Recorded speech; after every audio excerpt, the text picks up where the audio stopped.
Hello and welcome. My name is Walter. I'm going to talk about today's this week work. So I had to fix the contacts, so we would show the contacts right now like you should. The contacts on the left, new contacts on the right.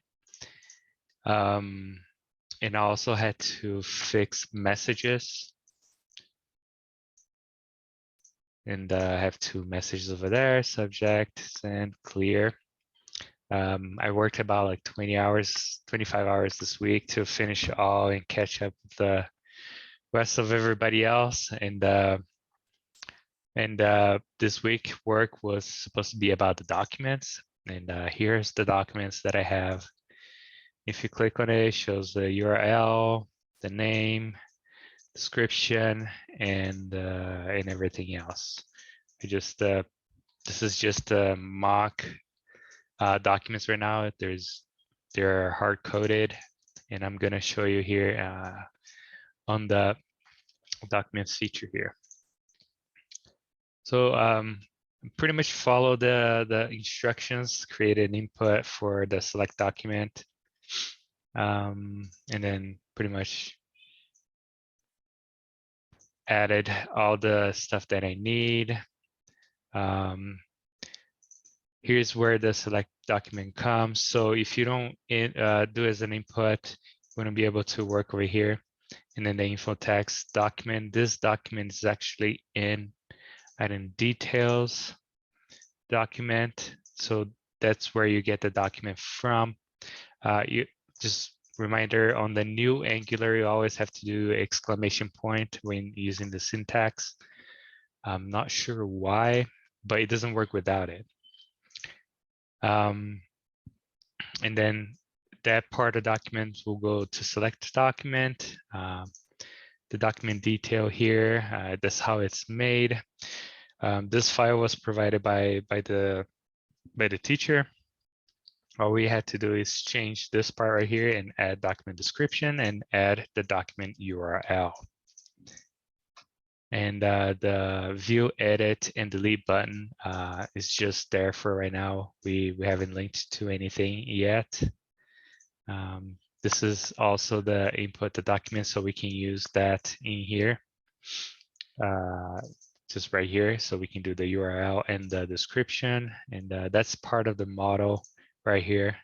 Model is very simple. You just create a constructor, place the ID as a number, public name as a string, and then description as a string, URL as a string, children as a string. So if you want to put some children in there, if we go to here, document details, there's not much to it. You just import documents for the model.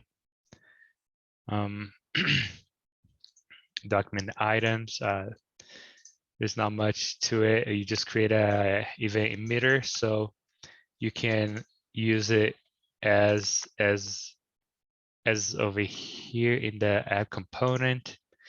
So we can, as the event goes, as you click on the documents, you will go to the documents. Oh, we also had to change the header and add and change this part right here for login, other, and log out for the users drop down.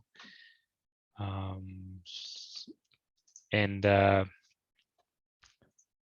what else here? Let's see, select the document. So I'm just gonna run through this with you a little bit. So ng if selected if it's the document is selected, you will display the document.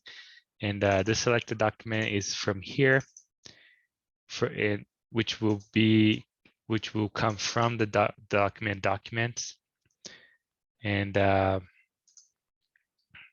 let's see, document details.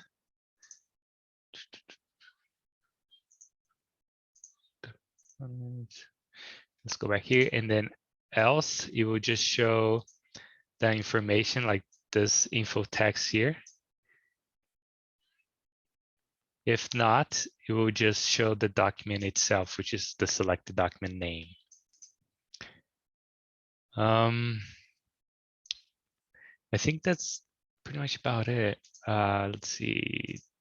we don't need this.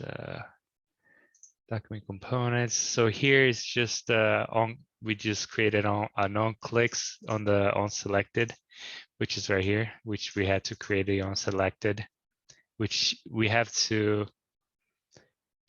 create this. So we'll just select the document, which will output the document to the event emitter, to the event. And this is what you will display: the document name and then the document description. Edit document, it's not, there's nothing in it yet, so it's pretty much I just created there for the next week work. And let's see, we already talked about document details, document items. Let's see, and we didn't talk about document list. Document list is just outputting the document, the select document. Oh yeah, we talked about the document list. Let's see, the document TS. Open it. So we already talked about the models. I think that's about it. That's all we need to talk about. And that's my presentation for today.